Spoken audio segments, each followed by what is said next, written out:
What does Biden stand for, everybody?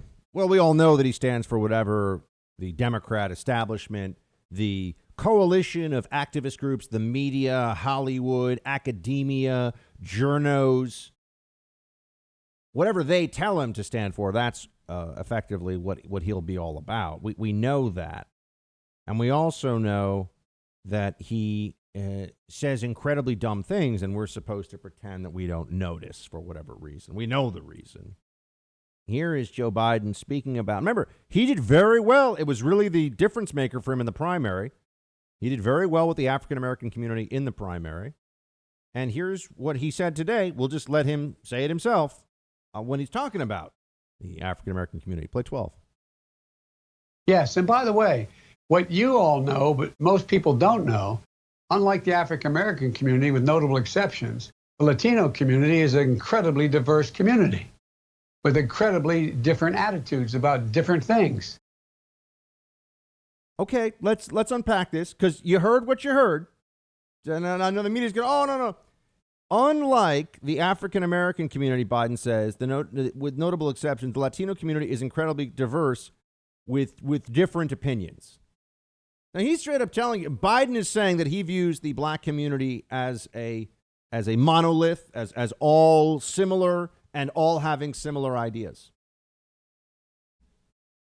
You would think this is kind of racist, right? But no, it's okay, because, he's Biden. And he's the guy the Democrats will prop up no matter what he says.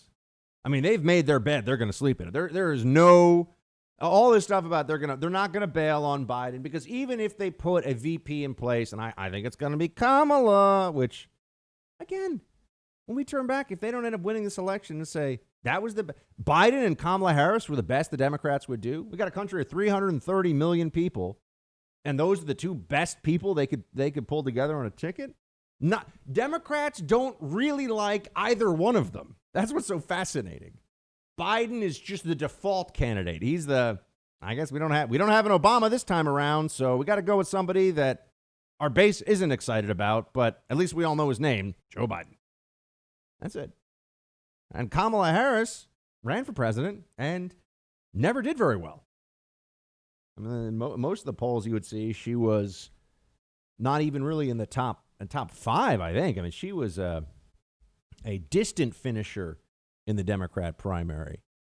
But Biden will get away with this, right? He'll say things like that. He said something there. That wasn't his usual, man, here I am yelling and being real loud. I don't really know what's going on, but I'm getting kind of dizzy from all the talk, He doesn't just say things like that. I think here he views the black community as having one political identity, as having, he said, as not being diverse. They're black is what Biden thinks. That's what he's saying. And so black people have certain attitudes and certain. Can you imagine if a Republican said this?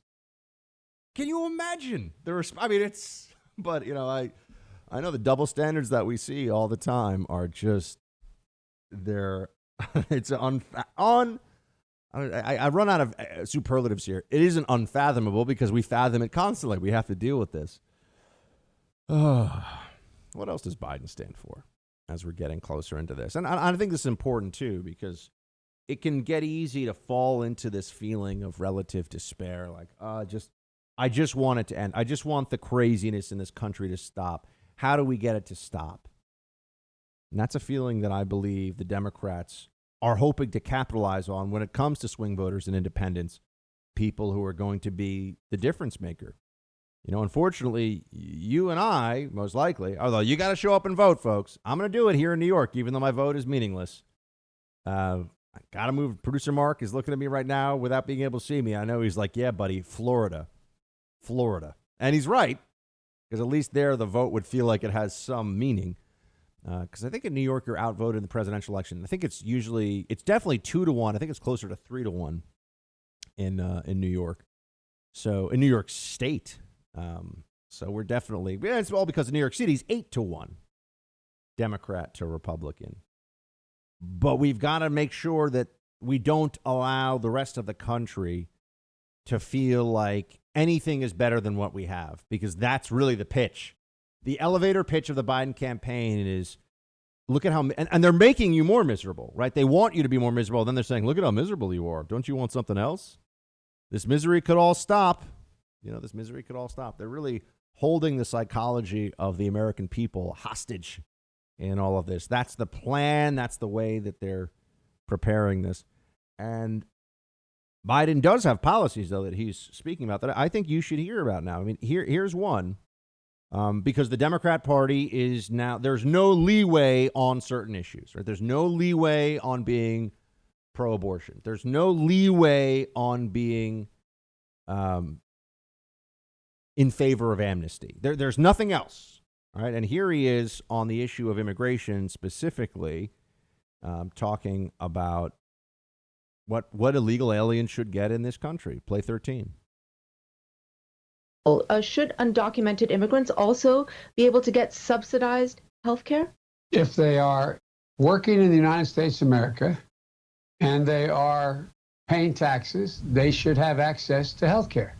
They should have access to what everybody else has access to. This Most is important every thing to undocumented do. worker? No, it depends. Not all undocumented workers are working. You say on every undocumented worker. You say undocumented. Yeah, right. All right, I'm really deep on the policy here. Sure he is. Let's take a step back for a second, shall we? Why is there the distinction in Biden's formulation here between undocumented, and let's use the term undocumented, illegal aliens who are working in this country and illegal aliens who are not? Because the argument for illegal aliens who work to get health care is a humanitarian one, right? It's not an economic one. Not really.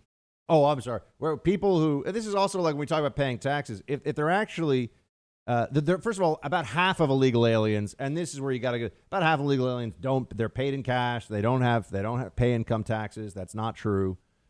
And if they were to pay income taxes, a lot of them would get a refund from the federal government because they don't make enough money to actually pay into the federal system. But beyond that, yeah, they pay sales tax. I mean, everyone who's here is paying. When I go to Europe on vacation, which I haven't done in a very long time, you're paying their VAT taxes whenever you buy or pay for something. So does that mean that whenever anyone shows up, because they've paid taxes, they're supposed to be able to access the same benefits as people who are here legally and who are paying all kinds of taxes and who are under an obligation to that state that others are not? And the state is under an obligation to them as well. No, Biden wants subsidized health care. He wants the government to be paying a portion of the premiums of illegal aliens under the Obamacare plan, which the Democrats under the Obama administration, which Biden was a part of, were just ferociously shouting down as a lie. Constantly claiming that that's a lie. Illegal aliens would not get this. We're just going to, once they slide it through, once the plan is enacted, too late now, they've got the power. Too late now, the law's already moved on this one. Sorry. Yeah, we lied. What are you going to do about it? That is the Democrat attitude with policies like this all the time. Yeah, sure, we lied to you. What are you going to do about it? The answer, of course, is, I don't know, send some money to a think tank in D.C. Republicans, I'm telling you, we do not have the platforms, we do not have the institutions that we need in this fight for the future of the country. All we have are the American people. That's it. We do not have these extra layers, these auxiliaries of a conservative point of view that Democrats can call upon. We just don't have it. Okay, so he wants illegal aliens to be able to access subsidized health care. What else is Biden particularly excited about? Play clip 9 here. The way China will respond is when we gather the rest of the world that in fact believes in open trade and making sure that we're in a position that the world that we deal with WHO the right way. That in fact that's when things begin to change. That's when China's behavior is going to change. Joe Biden has been a failure on China for as long as he's been in public office. This guy has no idea what he's talking about. I mean, really, his understanding of the private sector is giving speeches as a former vice president and helping his son get on the boards of foreign countries and hope that he doesn't blow it too soon with drugs and strippers. You know what I mean? That's Biden's understanding of economics, really. And yet he thinks he's going to be an architect of policy with China. It's going to make things better. I don't think anybody who knows anything really believes any of this, and Trump has been right on China. He doesn't get nearly enough credit for it. Trump has been right on China. But as with so many other things, now we pretend that all the initial outcries about how awful he was, it's just absurd. It's absurd. It's the constant drumbeat of lies and propaganda. You're almost overwhelmed by it. There's almost too much of it. You're just trying to, a lot of people just want to go on with their day. They're like, I've had enough. I don't want to deal with this anymore. And then just one more thing on the point about the filibuster, which has come up in news stories recently. Democrats, remember what I told you about how they'll say, we won't do that. And then when they're in a position to do it and they do it, they'll say, yeah, we lied to you. So what? What are you going to do about it now? That's exactly their mentality with the filibuster, because Biden will tell the base, yes, we'll get rid of it. But then the national media will gaslight and say, no, I mean, they're not really going to get rid of it. The base will know, no, Biden. Democrats know Biden's telling us it's going to happen. But the national media will tell the swing voters and will tell the independents, no, he's not really going to do that. Here's what he says. Play clip 8. You do not agree with President Obama that getting rid of the filibuster is necessary. He described it as a relic of Jim Crow. What I said was that if, in fact, they are as obstreperous as is expected, we'd have to get rid of the filibuster. But the filibuster has also saved a lot of bad things from happening, too. So you're open. Oh, yeah, no, I'm sorry. I thought I'm on record as saying that if the Republicans, if there's no way to move other than getting rid of the filibuster, that's what we'll do. This is the same as saying Republicans will do what we want or we'll get rid of the filibuster. That's their version of if they're not willing to move. Do what we say, or you're being unreasonable, we'll get rid of the filibuster. This is what I mean by they have no principles, there's no common ground, there's no sense of fair play. They'll always just change. They'll always just change the context to suit their needs in the moment and not allow any actual rule, regulation, policy, principle to get in the way. That's certainly going to be the case with Joe Biden, the Trojan horse for the far left to get into power once again.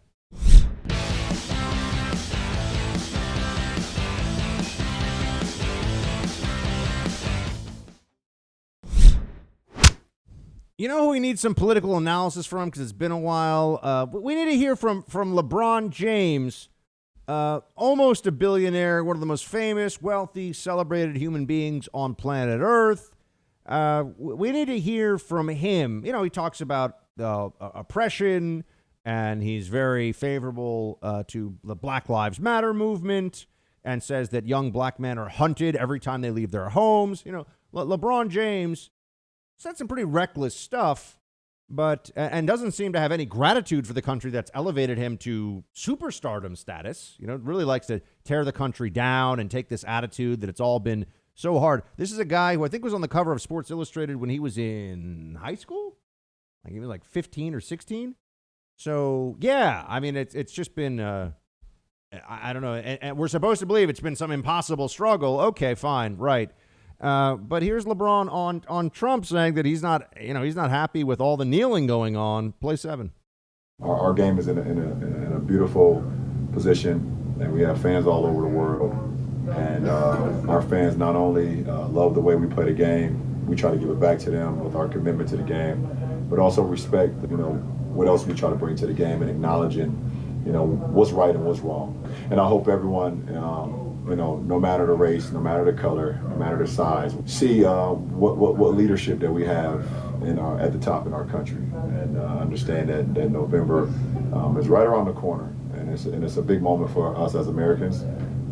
If we continue to talk about what we want, better, won't change, we have an opportunity to do this. But the game will go on without without his eyes on it.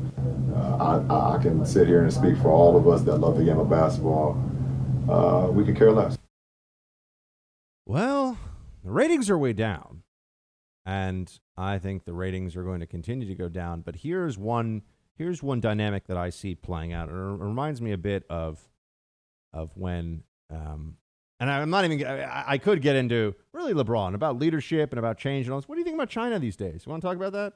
He's a huge celebrity in China. LeBron James, NBA stars, huge celebrities in China.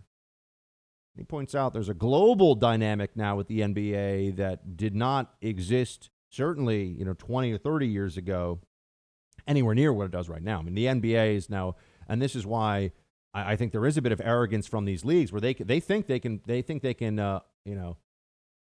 upset a lot of Americans. It doesn't really matter all that much to the bottom line, or at least they'll be able to continue on making a lot of money because they'll watch these games in China, in Europe, in South America, and so on and so forth. Right? But I see a dynamic playing out here where the lack of patriotism in professional sports, it reminds me a bit, and it's not across the board. I know there are athletes who have stood. I know there are a lot of great patriots who play in professional leagues. And, we're speaking obviously about those who think they're making some profound point by being disrespectful during the anthem. That's all it is, right? By calling attention to themselves during the national anthem, which is supposed to be a moment of unity, brings us together before a sporting event. I honestly think that we should just probably just get rid of the anthem before these games. I think that we are sullying the anthem by tying it to some of these sporting events. I know there's been this huge campaign. The NFL has been a really big part of it with the military and the flag and this sports game. Okay, when they're being respectful about those things, fine. But if they're going to be disrespectful, there's really no particular connection between these things.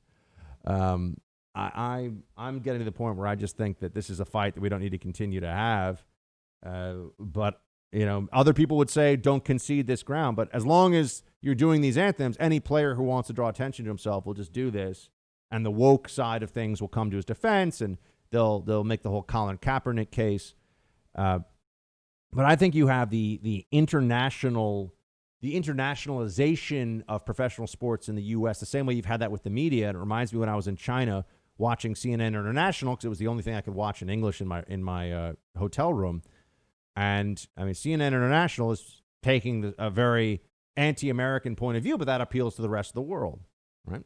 You can now have sports teams and sports leagues that lose a portion of American audience, but gain, among the more woke, youthful, lunatic lib side of things, but also know they can make it up with, global TV revenue.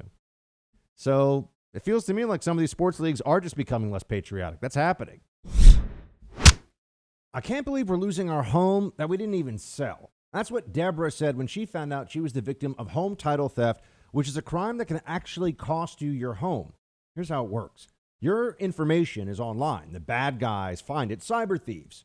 And then they pretend by forging your signature that you sold your home to them. You often won't even find out about this until the eviction notice arrives. That's what happened to Deborah. Don't allow yourself to get caught by this one. Take action now. Home Title Lock creates a virtual barrier around your home's title. Usual identity theft services and other things that you think might help you with this don't. You got to go with Home Title Lock. They'll create that virtual barrier to make sure that cyber thieves cannot use your information online to steal your home's title. Go to HomeTitleLock.com. Use promo code BUCK.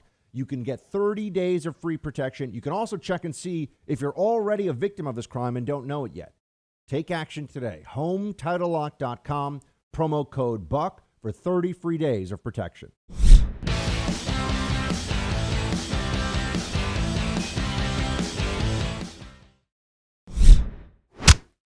Sally Yates. Oh, Sally Yates, you miserable deep state Democrat fraud, you. Testify yesterday. Lindsey Graham, way too deferential to her. You notice how Democrats do this versus how Republicans do. Republicans still think that they get points for being good little boys who will be respectful of our government servants, even when they've been part of an effort to ruin the life and career of decorated 30-year military veteran like General Flynn, to bring about a soft coup against the president of the United States.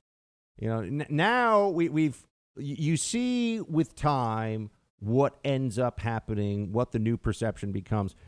We went from a media apparatus that was in love with James Comey to now everyone's like, oh yeah, Comey. No, I mean everybody knows Comey's kind of a jerk, right? I mean, you know, Comey is not somebody you can't trust. James Comey. I mean, come on.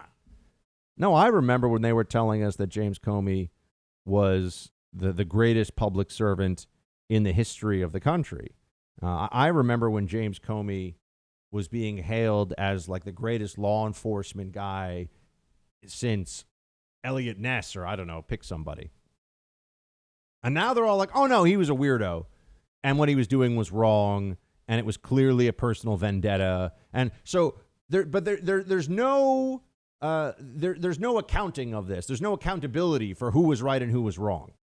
Right? What I've been telling you about James Comey now for 4 years, 100% correct. He's an untrustworthy, self-absorbed, narcissistic, dishonest lunatic. Okay? True. But you remember for about two and a half years, the media was, oh, James Comey is a great, how dare Trump, the FBI, everyone's crying in the hallways because Director Comey is gone. There are all these little Comeyists that were hired over at CNN, you know, Pajama Boy and a bunch of others that had worked with Comey at the FBI. Oh, Comey was the greatest. Comey's horrible. Absolutely horrible. And even Sally Yates willing to throw him under the bus. Here's what she said. Play clip 5. Here's what I want to understand. It's a counterintelligence investigation that led to the interview. You didn't authorize the interview. As a matter of fact, you wanted to go to the White House and tell them about the problem, didn't you? That's right. I did. I thought that was the more immediate issue. And when you heard about the interview, you got upset, didn't you? I was upset that Director Comey didn't coordinate that with us and acted unilaterally. Yes, I was. Okay. Did Comey go rogue? You could use that term, yes. Finally. Did Comey go rogue? You could use that term, yes. Oh, now after what? 4 years of Comey got fired and all this other stuff. Now they'll actually just say, oh no, I mean, Comey was a jerk. 4 years of just whining and all this stuff about how James Comey was this great public servant and how could Trump be so awful to him and all this other. It's just garbage, folks. They're lying to you. CNN, I mean, you can go back and look at what people, CNN's particularly egregious in this regard. I mean, they've lost their minds. I know people over at CNN. I can tell you, you know, they'll behind closed doors, they'll be like, I mean, CNN has lost its mind.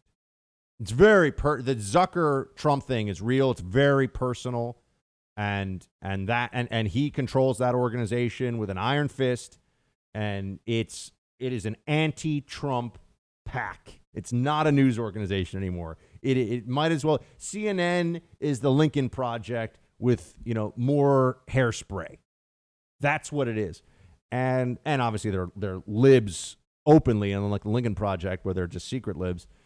But you watch the way that Yates is talking about all this stuff, and I can't help but say that I saw all this coming.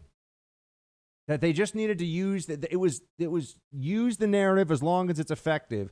And by the time everyone finds out, because the information will come forward, despite all their efforts to suppress it, that the dossier was a joke, that Carter Page never should have been surveilled, that all this stuff that was done by the FBI was done in bad faith. They're just claiming now that they were too stupid to see all the giant holes in their theories, that this guy, Christopher Steele, who's not the second coming of James Bond like we were led to believe, this guy's a fraud, a clown, a public drunk.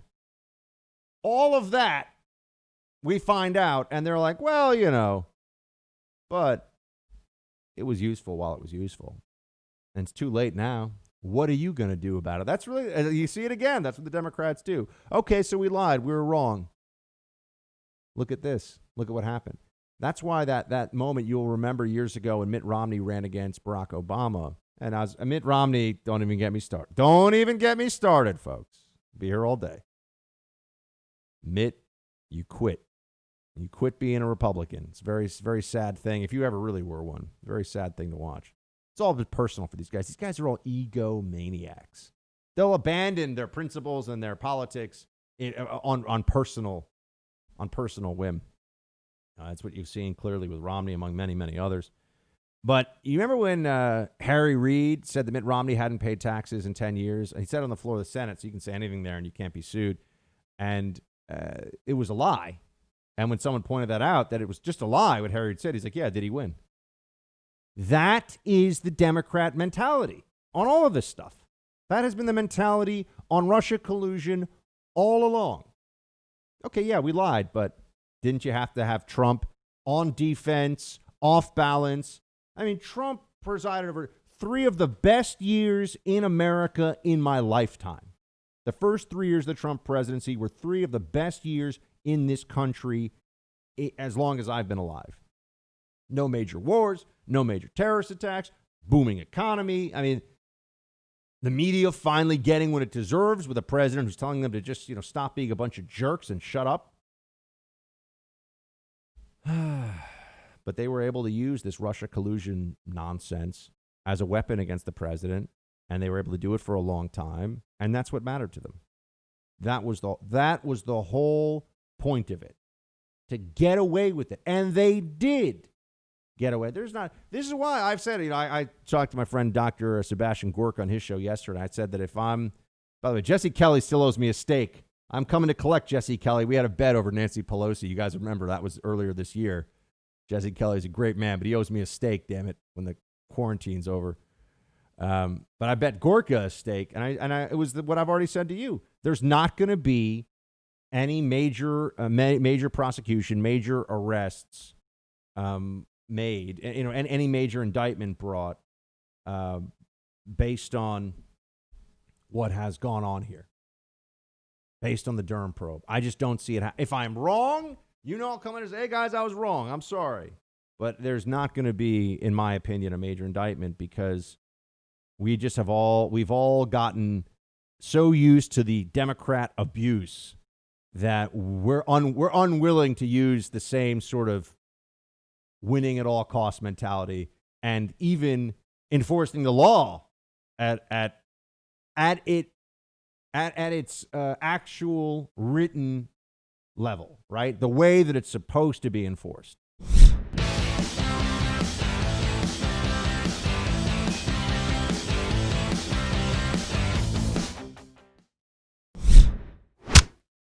I relied upon the FBI as the fact finders here and the lawyers in the National Security Division to vet the accuracy of the FISA application. And all of them hated Trump, right? No, Senator, they did not hate Trump. Well, if I may. And I have to speak up here for the career men and women of the Department of Justice. There were... Oh, I'm not talking about all the career men and women. I think you and your colleagues have tarnished the reputation of the FBI. She relied on the FBI.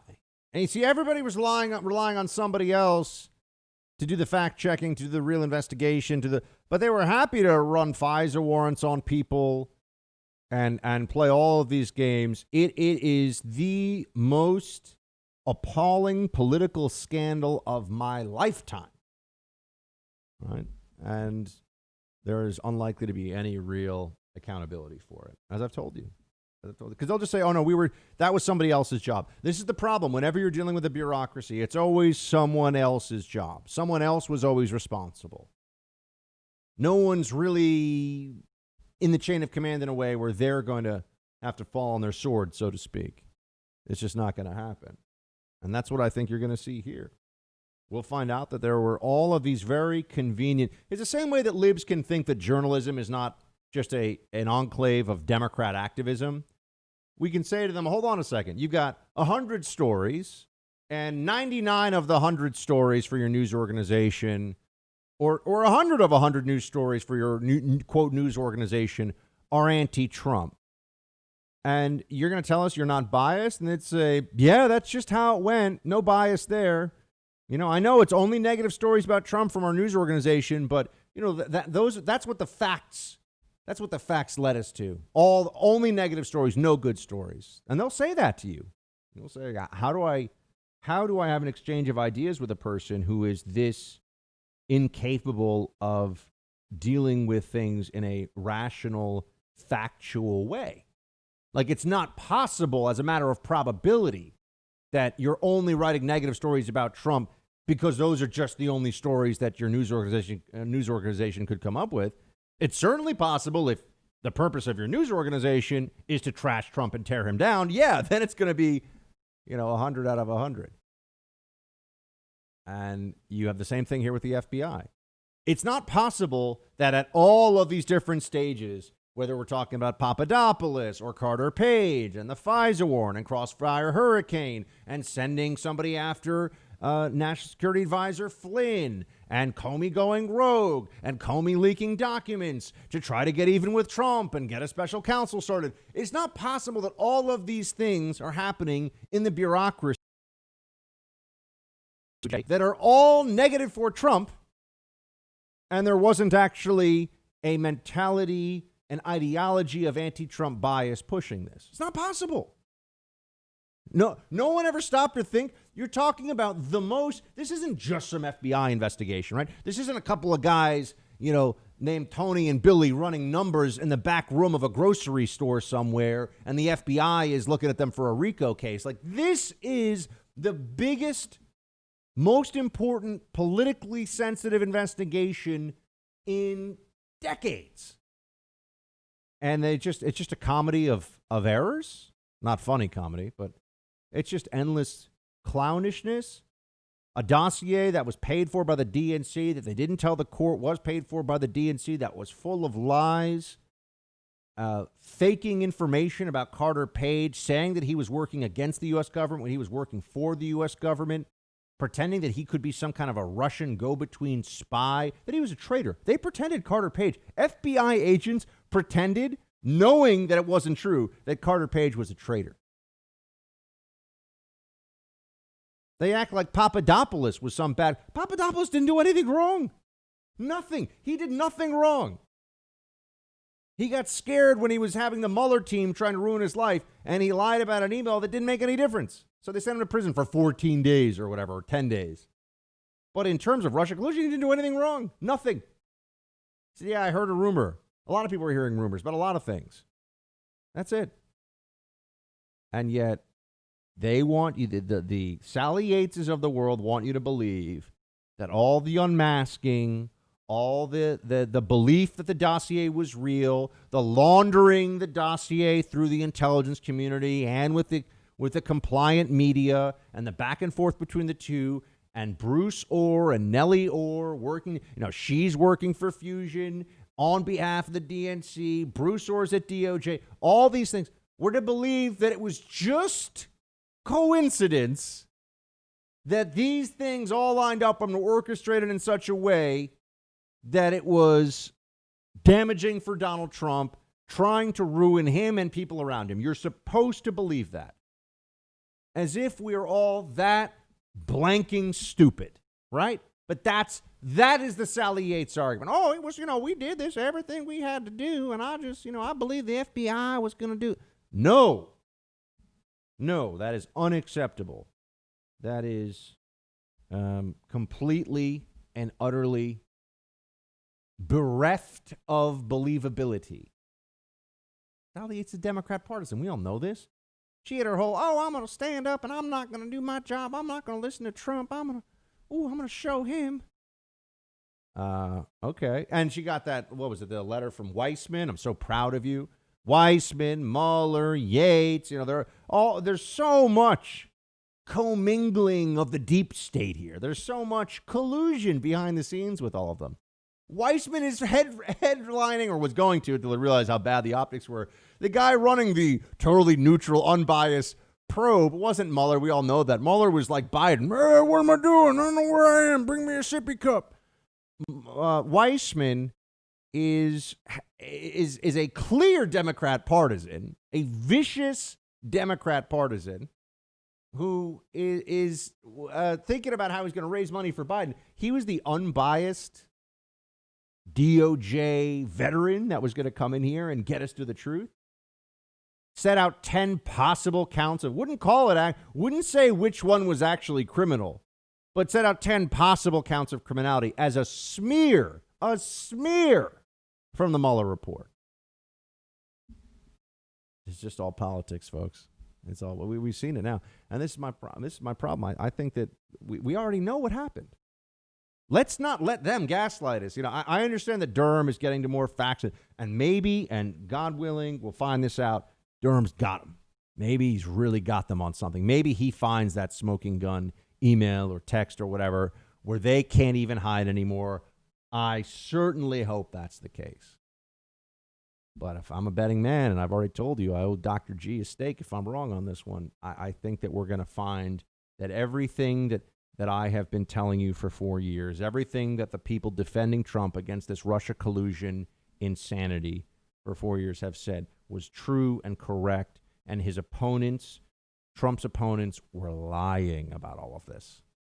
And whether it was Adam Schiff or Swalwell or Pelosi or Schumer or all these pundits at the different lib anti-Trump networks, they just lied their faces off.